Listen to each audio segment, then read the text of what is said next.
we have to take advantage of having growth to actually produce a different type of economy. And that different type of economy is basically going to evolve around industrialization.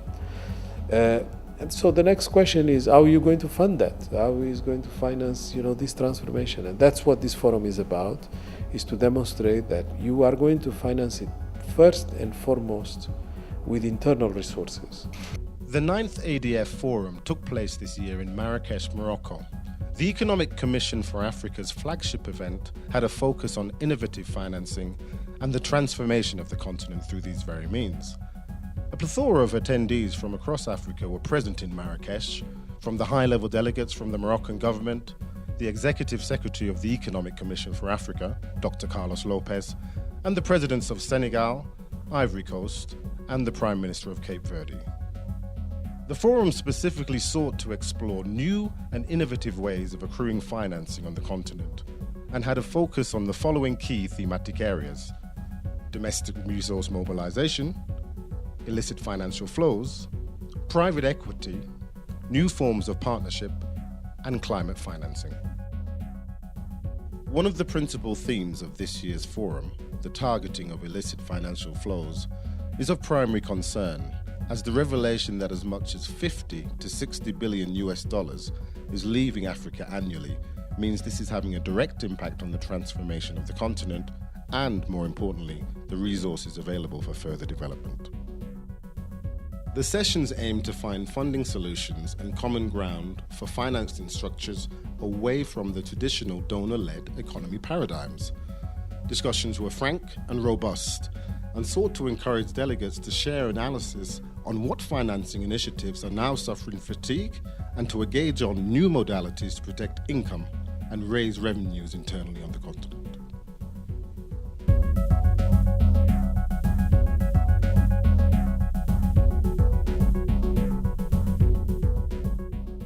So private equity in Africa has grown tremendously over the past decade plus. Indeed, now we're seeing about 70 plus GPs that are looking for capital from the private equity market presently, and this has grown from maybe about 10 or less names 10 years ago. So it's a very exciting thing. What it really means is that we're developing an ecosystem around private equity where, different general partners can look at opportunities together, where there's a more buoyant exit environment as well, and just better opportunity for transparency and regulation, and makes it more attractive for investors around the world.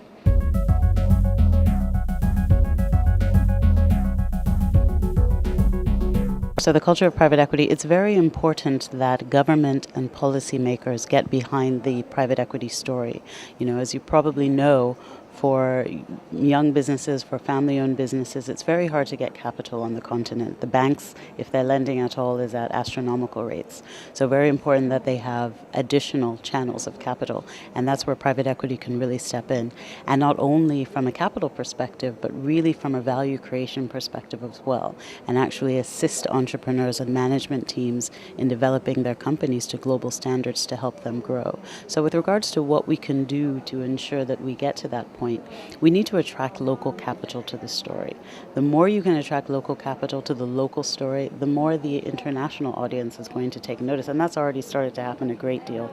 But I personally think that we can all do a lot more to attract that local capital. The pension industry, for example, has grown exponentially over the last several years. Nigeria, for example, went from close to zero in private equity assets to about 25 billion over the past 10 plus years. So that's very important. And if you think about what is underlying those funds, it is folks like you and I who have pensions with local managers. For some people, it could be their very first foray into the investment world, and it's important for them to understand where their money is going and what it's doing. And that creates a bigger story, a better story for the global private equity audience as well.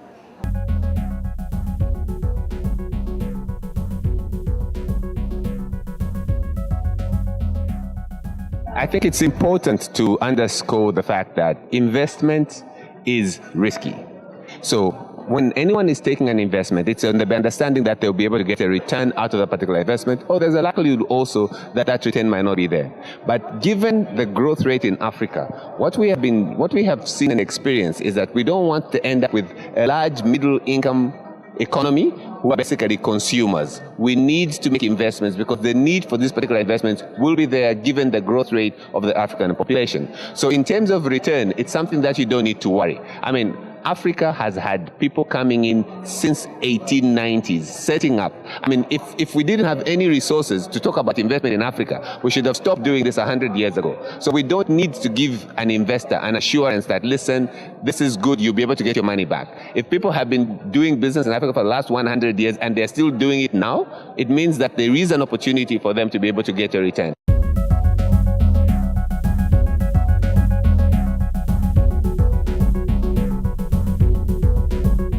Basically what it does is that it's investors that come in and take ownership in businesses.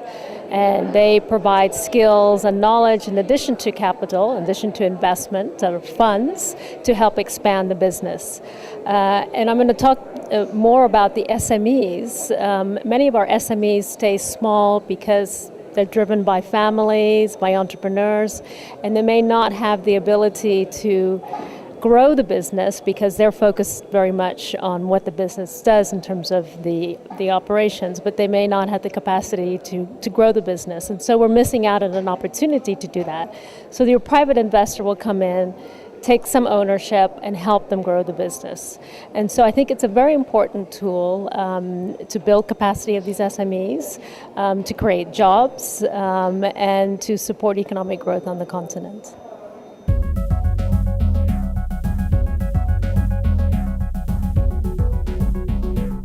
Is very welcome. I think that there are many aspects to innovative financing for growth on the continent, and private equity is one. Private equity will invest in businesses that exist. They're not going to create the businesses, they will invest in the businesses. But there are many other things that can happen. Banks need to be more innovative. We need to also look at how to expand financial access to people by providing them with bank accounts, but not only that, the ability to send money, the ability to save, as well as to borrow. And when I talk about people in Africa having a bank account, I'm talking about the bottom of the pyramid, because there is a lot of money that's circulating at the bottom of the pyramid that we're not capturing in the economy. And I think by building a more financially inclusive financial sector, we will capture those funds that can then be reinvested into the businesses. So private equity is a tool among others, and I think I'm very happy to see that this has come to the forefront of discussion at UNECA, that it has come to the forefront of discussion with the policymakers on what is private equity, how do we build this asset class, how do we regulate this asset class, how do we capture more domestic savings as a source of investment into this asset class.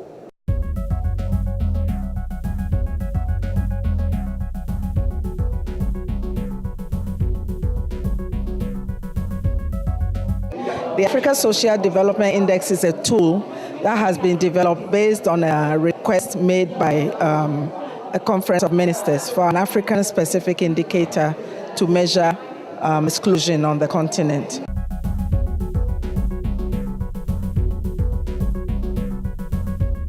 I think that when we talk about innovative financing or even investment, we talk a lot about investments in industry and infrastructure without thinking about investments in human beings, investments in health, investments in education, even in employment generating growth. I've just come out of a session on pension funds, tapping Africa's unused wealth. And it was all about private equity. So the question I was asking in that session was that yesterday we presented the African Social Development Index. How do pension funds go to invest in some of these areas, so that people have better lives? Housing, health, education, etc.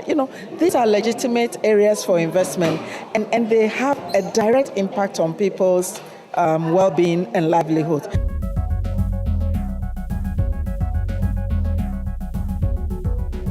Well, There are many, depending on which dimension you want to look at. The challenges around taxation, tax administration is very weak in Africa, but also they have to deal with extremely well-resourced multinational corporations, which have departments that specialize in tax evasion, in tax avoidance, and more recently you see also a tendency to move profits around and assign them to subsidiaries where the tax regimes are very low. Now, that's not a problem of Africa alone. It's a problem that even the advanced nations face. And then there are challenges around illicit, leakages, transfer pricing, over-invoicing and under-invoicing. And then we also have the historical problem of capital flight because of perceptions of risk, perceptions of political instability, and just not enough institutions that can regulate all these things. So all these challenges are there. I'm not saying that it's all gloom. Okay, I think there has been considerable progress. There's been investments by institutions such as the African Development Bank to build, tax administration institutions, and the financial services industry in Africa continue to improve, continue to provide products and services that are responsive to the small and medium enterprises, the informal sector. I think Equity Bank in Kenya is a typical example of the new energy and the momentum around financial intermediation and financial products and services and going forward. So yes, there are challenges, but I think progress has been made and there remain tremendous opportunities for domestic resource mobilization.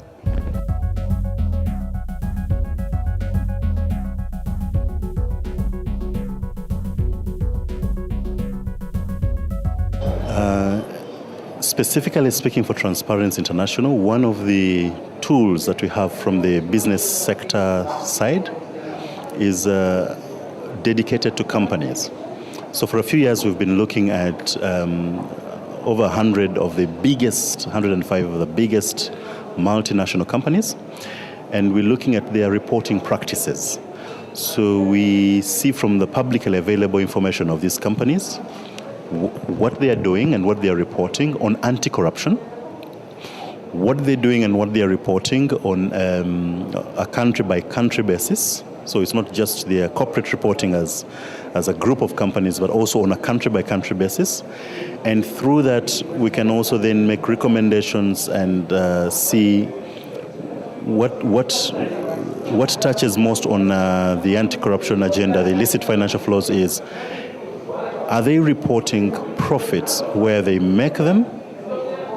And that question is important because in terms of illicit financial flows, one of the practices is to report, to inverse the reporting. Some companies do report their profits where they feel they need to report them, where they feel they want to report them, and not necessarily where they make the profit. And that robs that country of its profits, that in terms of taxes, in terms of tax revenue.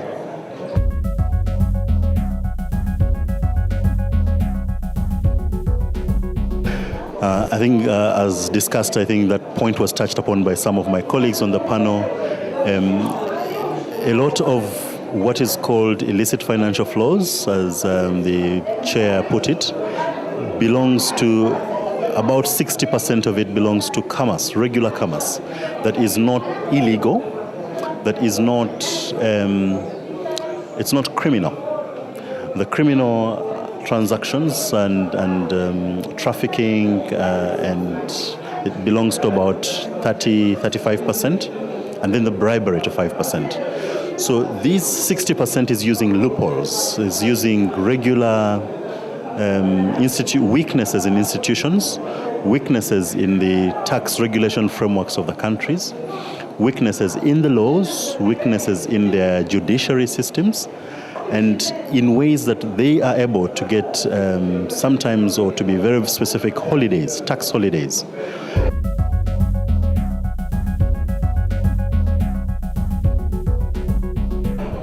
I think we have found governments welcoming, in terms of welcoming civil society organizations to work with them for the most part.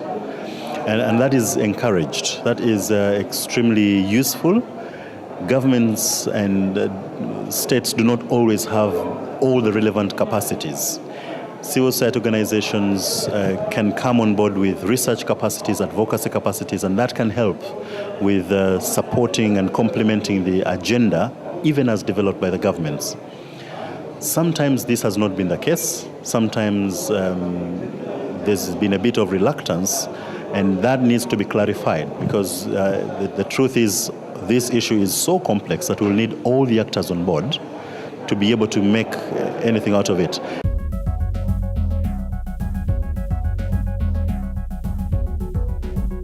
I think you're right, and this is not only something peculiar to the African legal structures. This also happens in the developed world, in the United States, in Europe. I think the most important is always to be quite conversant with not only the bold letters of your legal system, but also with the fine letters. There's so many ambivalence to the definition of a legal code. There's so many interpretations that could be given at the national and the international level. The most important thing is to harmonize, these legal writings thoroughly. The judiciary, the legislative, everybody should be very much aware of it. And sometimes you would find legal procedures that are written by companies, and invariably most countries simply ingest it because it came from some legal expertise. I think the solution to it is to read it very carefully, to see if it fits the context of your country, the concerns of your people. Certain legal procedures are quite wide in their coverings. What we have to do is to see if it's tailored to the particularities of your country, and also that rhymes with the international legal systems.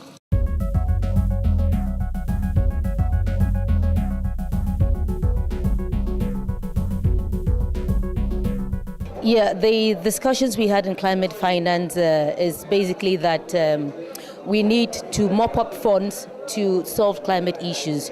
And Africa has, since the discussion on climate change became very topical, Africa has always had this attitude towards climate financing as passive victims of the issue, and always waiting for the international community to compensate for the historical emissions which they had. But in that session, what we have done is to move away from that pathway into a pathway that we can, as Africans, not just see ourselves as passive victims of climate impact, but as also people who could spring out opportunities out of these challenges. So the session talked about looking at low technologies, as creating business models out of low carbon technologies. The session looked at changing behaviors. The session looked at the policymakers playing very critical and central roles in intervening by designing new programs and projects that has business appeals, that has market appeal. So we want the market to reward sustainability. We want the market to reward low carbon technologies.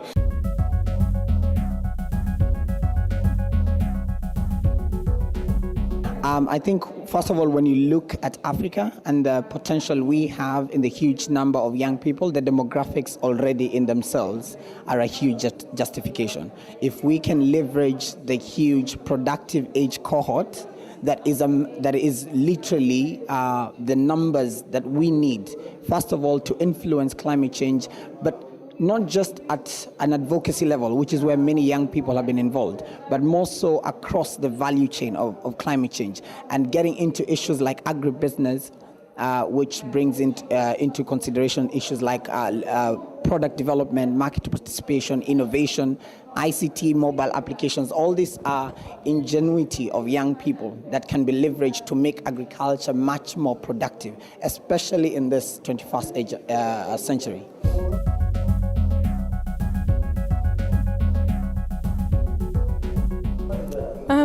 I think you're right. It's a really broad topic, and I feel that some of it has been mentioned in the sense that we were talking about this difference between overseas development assistance and what we're calling new and additional funds. So there's been a lack of transparency in terms of, when a country A from a developed country says we're going to spend 40 billion on climate finance, it's not certain whether that 40 billion is new money or old money, if I can put it that way. So we need to have some kind of common tabular ways of reporting so that we can understand where are these monies coming from. Are they monies that are already being earmarked as overseas development assistance, or are they new and additional funding? So I think that is where the transparency issue lies. We haven't had a clear perspective in terms of how do you kind of demarcate the borderline between ODA and new and additional funding, especially with regard to adaptation projects, because many adaptation projects are considered in many ways as development projects. So that's where the issue of transparency comes from. Developed countries have not been able to show with sufficient evidence whether the monies they're putting into adaptations are monies that can be considered as new.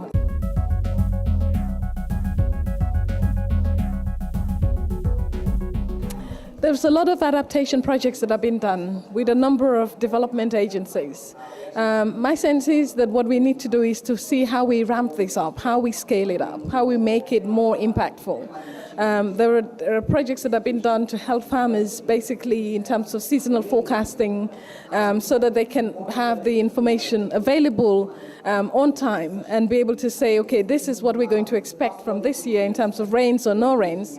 And on the basis of that information, decide the kind of cultivars that they would want to produce or plant so that at least they can prepare themselves better. So I think projects are there. You know, there are ideas in terms of how farmers can be less vulnerable, how they can use drought-resistant crops as well, how they can take advantage of waters that may not be available all throughout the year, etc., etc. A lot of projects on the ground are happening by many development agencies. But for me, the issue is not so much about what is happening at the micro level, it's how we scale this up to an extent that many other countries, many other vulnerable groups, you know, are able to take advantage of these projects and graduate from the smallness of these projects to something big.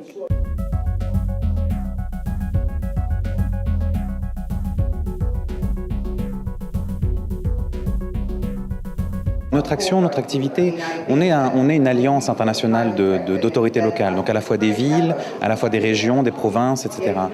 Notre focus, en fait, c'est de pousser au dialogue les autorités locales avec les autres acteurs de la société. Donc le secteur privé, les gouvernements au niveau central, quand il s'agit d'entités régionales, donc d'accords économiques comme avec l'UEMOA, etc.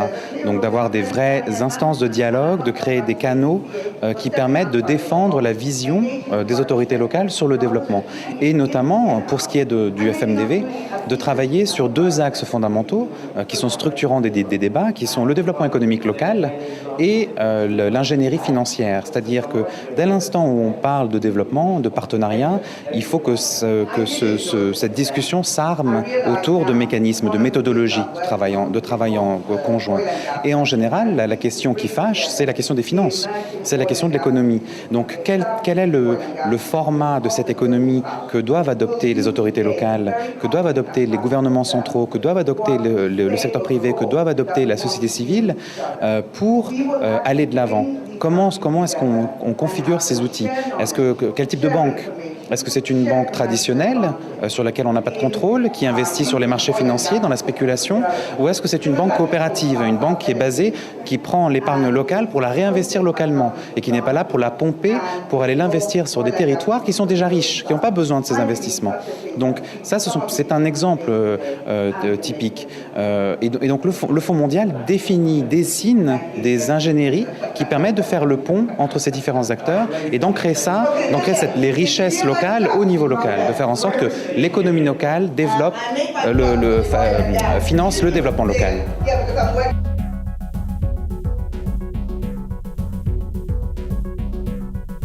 What I'm getting at is we as a continent, if you go back in history, we fought for liberation from the top to the bottom, right across the continent. And we were incredibly united. And that's why we got the result that we got. In other words, we got Africa to be free right up to 94 with South Africa. But now, each one of us is looking to create partnerships with the outside world before we are joined up as Africa together. It can never work. That's why we are so divided, because we are not taking advantage of the market next door. If you don't take advantage of the market next door, you're not going to be strong enough to partner with people further afield.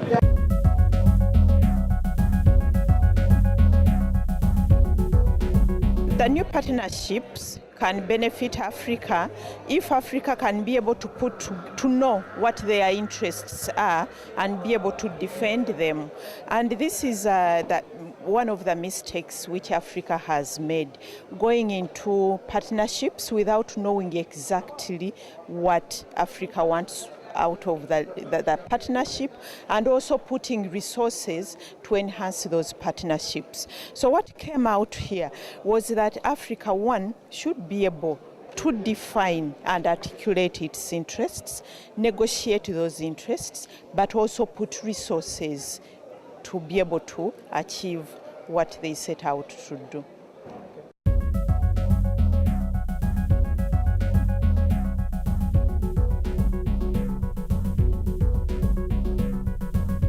I think here what I was really referring to, and I am quite passionate about this, is the instinct today to think that anything that can be done on this continent which is worth doing must have some foreign partner. And I have a complete disagreement with that. To the point where I say that if we were to fight for independence all over again today, too many of our leaders will probably have instinctively to ask the question, who are the donors who will accompany us? That spirit of self-reliance that we once had. So we come up with very good schemes. We come up with very good ideas. We come up with very good projects for the continent. And then we crumble when it comes to putting our money where our mouth is and begin to seek for other people to help us to realize our own ambitions. Now, I don't want to be misunderstood. A very smart leadership will know how to leverage what kind of international assistance for what kind of domestic or regional goals, but not on the basis of planning your future on the assumption that other people will pay the bills. The world doesn't owe Africa a living, I'm sorry. And the world is also not very kind to people who do not get their act together.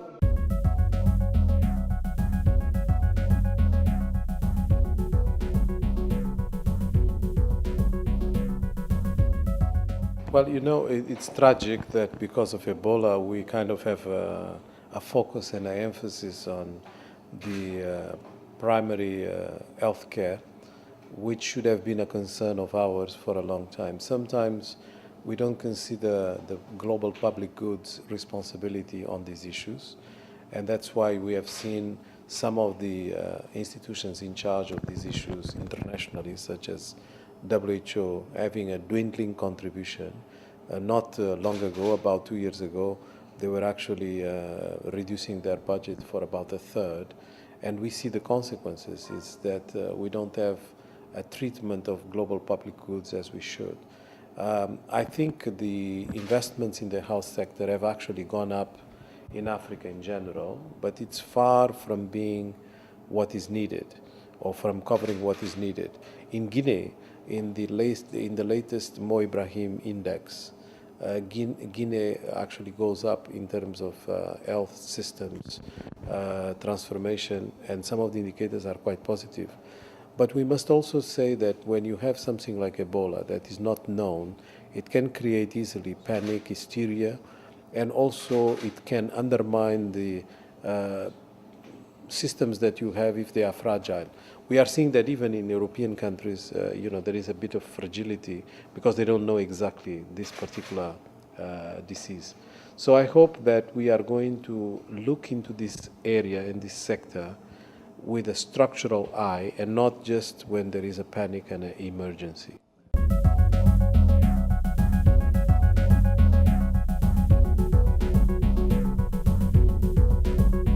Well, you see, agriculture is very important because the majority of our labor force is in agriculture, and we expect that their contribution to the economy, which is already quite small, about 6% of combined Africa GDP, if we continue with the same trends, will go to about 2% in 10 years or so. So that means more poverty because you basically have a situation where part of the rural population is moving into cities. And therefore, you may think that is positive, but they are moving into slums, and therefore, it doesn't change really their social condition. I think that is very problematic. But for those who stay, the recipe is rather simple. If we were to treat agriculture economically, normally we treat it as a social sector and we treat it as a poverty reduction program. If we were to treat it economically, it means that we need to increase agricultural productivity. There is no real example in the world where agricultural productivity has grown fast. There are examples of growing slowly, but growing fast is our concern because we have a lot of people on poverty without some incentive structure that is going to create, the mechanisms to propel this productivity. And the best examples we have are linked to industrialization. You industrialize a country and the agricultural productivity is pooled. And that is what we are trying to sell as an idea. And I think this fora had the opportunity of discussing innovative financing, but also the different mechanisms of policy that will create the right incentives. So agriculture is a very good example of that.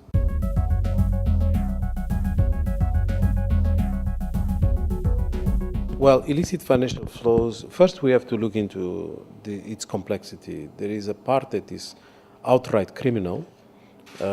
So, people that are in drugs and arms trafficking and all kinds of traffics. So that's outright criminal. We need a very robust response. And obviously it has a lot of implications in terms of peace and security.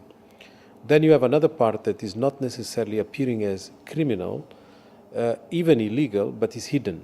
We just don't know. For instance, taxation systems can allow multinational companies to have part of their activity in a specific country, let's say an African country, but actually never pay taxes because they will declare that most of the activity is somewhere else. If we don't have regulatory systems that are going to actually arrest this type of situation, you are going to have a lot of loss. And then, of course, you have also the entire discussion about trade mispricing, which is a big portion of illicit financial flows, which is paying less the value of the commodities we export. All of this combined, plus the fact that institutions are very weak and corruption is pervasive because institutions, when they are weak, they don't deal with corruption, and the lack of transparency from the origin countries of these companies. Like, for instance, the fact that we don't have transparency laws in Europe equivalent to what we have in the US with the Dodd-Frank legislation, create really a situation where the loss for Africa is quite huge. And at a micro level, you will see it from the extractive industries, for instance, that instead of, promoting small mining, there is a very important contribution of women miners in Southern Africa, but this is not given its due respect and opportunity because it's almost impossible to compete with those who are basically having their activity on the back of illicit flows.